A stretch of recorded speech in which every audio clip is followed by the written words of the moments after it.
वालेकुम। हाँ जी, जो मैंने ये अच्छी सी कलरफुल ब्रेड बनाई है चीज़ वाली, मोज़रेला चीज़ वगैरह डाल के, तो वो मैं आपको उसकी ये सारी चीज़ें इंग्रेडिएंट्स दिखा रही हूँ। पहले मैं सब ड्राई इंग्रेडिएंट्स इसमें डाल रही हूँ। ये 600 ग्राम मैदा है, इसमें 8 ग्राम्स इंस्टेंट यीस्ट डाल रही हूँ, 1 टीस्पून नमक, ठीक है, और साथ ही इसमें 2 टेबल स्पून चीनी, टेबल स्पून नॉट टीस्पून, ठीक है। ये मिला लूँगी मैं सारी ड्राई इंग्रेडिएंट्स यूँ, इसको मिला के और फिर मैं दूसरे इंग्रेडिएंट्स दिखाऊंगी। अच्छा जी, अब मैं ये 400 ml दूध है जो मैं थोड़ा थोड़ा करके इसमें डालती जाऊंगी और इसको मिक्स करूंगी। थोड़ा थोड़ा, एक साथ सारा नहीं डालना है, ठीक है। तो मैं दिखाती जाऊंगी आपको। थोड़ा और डाल रही हूँ।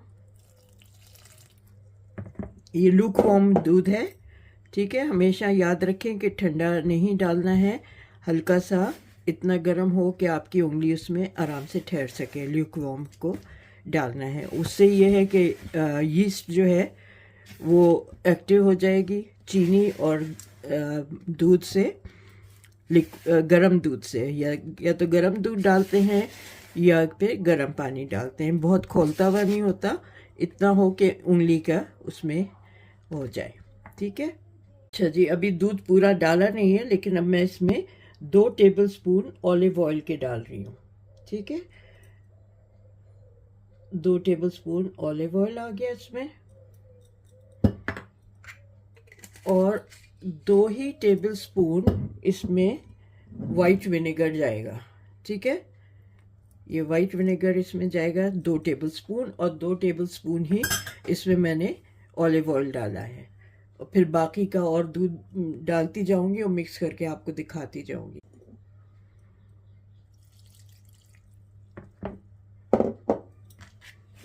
ये देखें, अब ये अच्छी तरह इसमें मिक्स हो रहा है। इसको अभी और बाकी का जब तक दूध नहीं डल जाता, मैं इसको इसी तरह करूँगी। फिर मैं हाथ से इसको गूंदूंगी एक स्मूथ टेक्सचर के लिए। अब हाथों से आ जाए, अभी थोड़ा सा दूध और डालना है, लेकिन अब हाथ से इसको मिलाना है।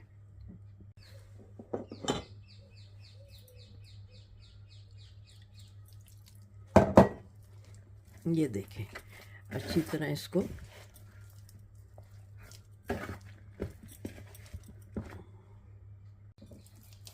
ये अभी चिपचिपा है, और जब तक कि मैं ये स्मूथ नहीं हो जाएगा, मैं इसको गूंथती रहूँगी, नीट कर दूँगी, फिर ये अच्छी तरह जस्ट कर लेगा दूध, ठीक है। आपको दिखाऊंगी फिर। देखें, इस तरह से स्टिकी है अभी, लेकिन इसको 10 मिनट में गूंदूंगी तो ये इसकी स्टिकीनेस ख़त्म हो जाएगी और ये स्मूथ हो जाएगा, ठीक है। तो ये प्लेटफॉर्म पे आप रख के इसको इसी तरह से गूंथते जाएं। ये थोड़ी देर में 10 मिनट लगेंगे इसको, ये ठीक हो जाएगा। ये देखें, काफ़ी हद तक ये इसके चिपकनापन, चिपचिपापन ख़त्म हो रहा है। इसको 2-3 मिनट और मैं गूंदूंगी, ठीक है। फिर मैं इसको 45 मिनट्स के लिए रेस्ट करने रख दूंगी। अच्छा, मैं थोड़ा सा ऑलिव ऑयल ही इसमें, जिस बोल में मैं रखूंगी उस पर लगा रही हूँ, ठीक है, ताकि ये अच्छी तरह इस पर चिपके नहीं। और फिर मैं इसमें ये रख के, आप चाहे तो, आपके पास ऑलिव ऑयल नहीं है तो आप कोई भी जो कुकिंग ऑयल आप यूज़ करते हैं वो लगा लें, ठीक है। ये मैं क्योंकि मैं ऑलिव ऑयल है और मैंने अंदर भी इसमें ऑलिव ऑयल ही डाला है, तो इसलिए मैं वो लगा रही हूँ, ठीक है। अब मैं इसको इसमें रख देती हूँ 45 मिनट्स के लिए, रेस्ट करने के लिए। ढक के, कपड़े से अच्छी तरह ढक के मैं रख दूँगी इसको, ठीक है। ये जो ऑयल है ये चारों तरफ इसको अच्छी तरह से लग जाएगा, और ये मैं इस तरह इसका ये एक बड़ा सा बॉल बना के वही रख रही हूँ। ठीक है, तो मिलती हूँ फिर मैं आपसे 45 मिनट्स के बाद। ओके जी, ये मैंने जो आटा रखा था राइस होने के लिए, ये अच्छी तरह राइस हो गया है, बड़ा अच्छा इसका, ये देखें बहुत अच्छी तरह ये राइस हो गया है। अब मैं इसको ऐसे ही बड़ा सा एक पेड़ा बनाऊंगी। ठीक है, इसको उठा के मैं थोड़ा सा ऑलिव ऑयल लगाती हूँ अपने हाथ में ताकि ये चिपके नहीं और मैं इसको फैला लूँ। मैंने अवन प्रीहीट करने के लिए रख दिया है 180 डिग्रीज पे, आपको इसकी आवाज़ आ रही होगी। अब मैं इसको इसका इस तरह से करके इसको हाथ से ही फ्लैटन करना है और मुझे इसको करना है अबाउट 12 to 13 इंचेस इसका डायमीटर करना है। तो इसको हाथ से ही करूँगी। ये हटा देती हूँ ताकि आप देखें मैं इसको किस तरह से कर रही हूँ। ओके, ये हाथ से ही इसको फैलाना है। मैंने ऑलिव ऑयल हाथ में लगा लिया है कि ये अच्छी तरह से फैल जाए और मैंने इस पे ऑयल लगा के पेपर लगा लिया है ट्रे में और इस पे रखूँगी मैं बेक होने के लिए। लेकिन उससे पहले इस पे काफ़ी चीज़ें और करनी है। तो ये ऐसे करके इसको फैला रही हूँ, मैं दिखाती हूँ जब ये हो जाएगा जितना मुझे चाहिए। तो जी ये देखें, ये गार्लिक मैंने वो कर लिया है, श्रेड कर वो कर लिया है, उसमें ग्रेट कर लिया है। ठीक है, अब मैं इसमें एक दो चीज़ें और डालती हूँ, आपको दिखाती हूँ। एक तो ये मिक्स्ड हर्ब्स है, ये डाल रही हूँ।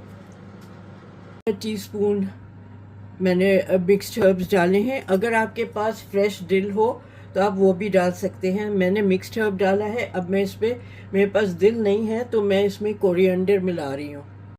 ये चॉप्ड कोरिएंडर है, ये इसमें मिला रही हूँ।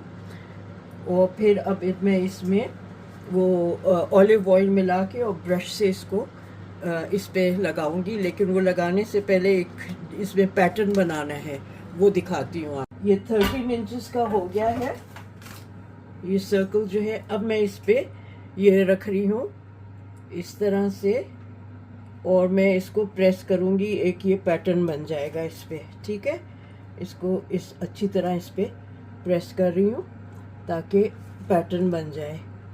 ये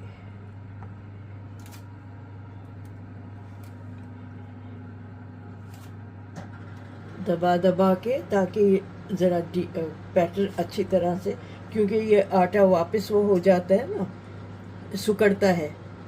ठीक है, ये उठा लिया, ये डिज़ाइन बन गया। अब मैं इस पे आड़ा करके रखूँगी ये, ताकि इसका पैटर्न ज़रा इस तरह से बने। ठीक है, रेक्टेंगल नहीं कर रही, यूँ रख रही हूँ तो ये एक डायमंड का पैटर्न बनेगा। ठीक है, ये देखें।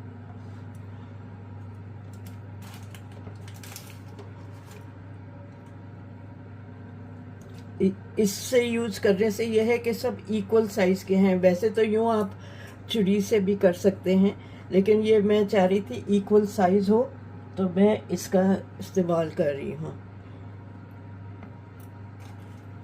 ठीक है, ये हो गया। अब मैं छुरी से इसको और डीप करूँगी ताकि ये इसकी जो ये निशान है ये ज़रा से रहें, वरना ये बेक होने में सुकड़ जाएंगे। ये देखें इस तरह से, बस ये ज़रा से डीप करना है। ओके, ये डीप करके तो ये फिर पैटर्न रहेगा इस पे। बड़ा अच्छा लगता है ये पैटर्न बेक होके ना, बहुत खूबसूरत लगता है। तो ये मैं आपको पूरा करके दिखाती हूँ। मैं जो ये है कोरिएंडर, हरा धनिया और लहसुन और जो हर्ब्स मैंने डाले हैं, इसमें मैंने ये मिला लिया है ऑलिव ऑयल। ठीक है, और ये देखें पैटर्न आपको अच्छी तरह नज़र आ रहा होगा। अब इसको उठा के जब मैं ट्रे में रखूँगी ना तो बड़ी एहतियात से रखूँगी, बल्कि मैं सोच रही हूँ अभी डाल दूँ इसको ट्रे में। ये जी, ये मैंने इस पे कर लिया है। अब मैं इसको अच्छी तरह ये सब इस पे लगाती हूँ। ये ऐसे फैलाऊंगी, ठीक है। ये फैला के आपको दिखाती हूँ। ये देखें जी, पूरे में मैंने अच्छी तरह ये लगा दिया है। एक तो इससे ड्राई भी नहीं होगा। अच्छा, अब एक इंग्रेडिएंट रह गया है इसमें लगाने के लिए, वो दिखाती हूँ आपको। ये मोज़रेला और शेडार, ग्रेटेड शेडार चीज़ है, चेडर चीज़, ठीक है। मोज़रेला एंड चेडर चीज़ जो है वो मैं अब इस पे फैलाती हूँ, ठीक है। मेरे हाथ क्योंकि चिकने हो रहे हैं तो ज़रा खुलने में मुश्किल हो रही है। चलें जी, ये देखें, ये ग्रेटेड चेडर एंड मोज़रेला। अच्छा, ये मैंने खाई थी यहाँ पे एक कोरियन रेस्टोरेंट है वॉटफोर्ड में, तो वहाँ मैंने ये ब्रेड खाई थी, बेहद मुझे पसंद आई थी। तो फिर मैंने इसका उनसे पूछा था, तो उसने कहा कि ये हमारे यहाँ को फ्लैट ब्रेड की तरह बनाते हैं और usually we have it for breakfast. मैंने कहा अच्छा जी, ठीक है। तो ये कोरियन टाइप है। मुझे तो जहाँ भी कोई चीज़ अच्छी लगती है मैं पूछ के आ जाती हूँ कि भाई ये कैसे बनाया है, ठीक है। अब मैं इसको 5 मिनट बाद अंदर ओवन में रख दूँगी। ज़रा सा इसको सेटल करने दो, इसकी इतनी वो हुई है कि ज़रा सेटल हो जाए तो मैं फिर इसको ओवन में रख दूँगी। प्री हीट भी हो गया है ओवन, तो इसको 12 to 15 मिनट्स रखना है। तो मैं 12 मिनट्स रखूँगी पहले और चेक करूँगी। अगर ऊपर से अच्छी तरह ब्राउन हो गया है, नीचे से ज़रा टाइम लगता है ब्राउन होने में, तो मैं ऊपर से जब ब्राउन हो जाएगा तो मैं इस पर फॉइल लगा दूँगी ताकि ये ज़्यादा डार्क ब्राउन ना हो। और जो चीज़ है ये उस तरह से जली हुई ना हो, ठीक है। तो ये मैं आपको करके अभी रख के दिखाती हूँ, ठीक है। इसमें पैटर्न बनाने का रीज़न ये है कि अगर आप पैटर्न नहीं बनाएंगे और इसके ऊपर यूं ही ये चीज़ें लगा देंगे तो ये एक बलून की तरह फूल जाएगा। हमें वो नहीं चाहिए कि बलून की तरह फूले।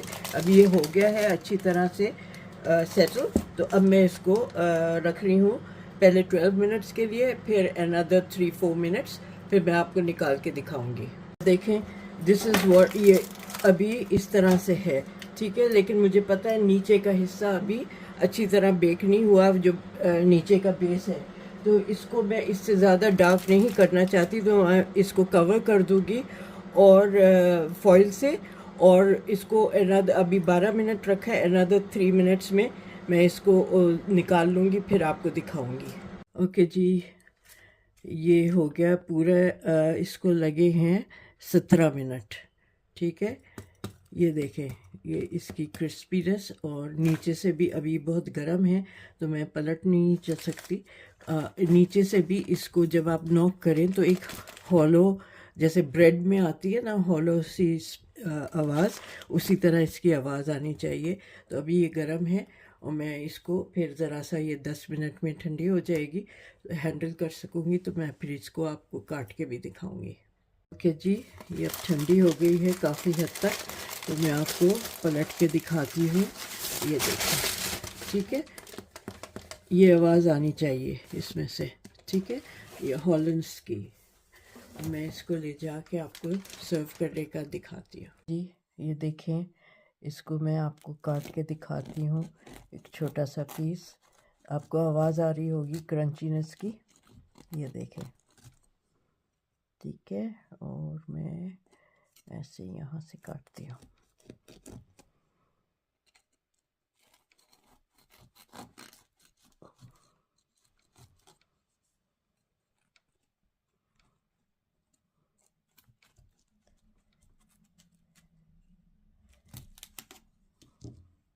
ये देखें, मैंने एक छोटा सा पीस काटा है, ये देखें अंदर से इसको, ठीक है। कितना अच्छा इसका ये आया है टेक्सचर, अंदर से बहुत सॉफ्ट और ऊपर से ये क्रिस्पी है। नीचे से भी इसमें हॉलनेस की आवाज़ आ रही है। तो ये बहुत इजी, बहुत मतलब बहुत मुश्किल नहीं है, बहुत इजी है। आप ये नाश्ते में खाएं सुबह नाश्ते के साथ खाएं, शाम को चाय के साथ खाएं। बहुत मज़े की होती है ये ब्रेड। मैंने तो बहुत इन्जॉय की थी जब मैंने ये पहली बार खाई थी। तो उम्मीद है आप लोगों को भी पसंद आएगी।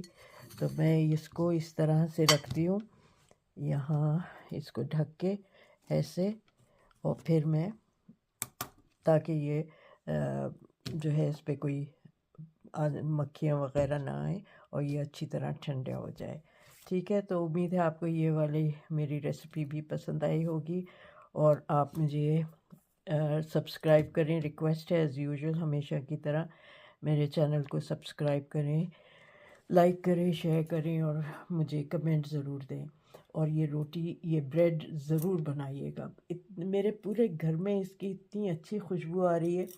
अभी मेरी नेबर कह रही थी, आपने कोई ब्रेड बनाई है? मैंने कहा जी मैंने ब्रेड बनाई है। तो वो मेरे नेबर्स, मैं अपार्टमेंट में रहती हूँ, फ्लैट में रहती हूँ, तो बराबर वाले मेरे लेवल पे जो फ्लैट है वो मुझसे पूछ रही है कि आपने ब्रेड बेक की है।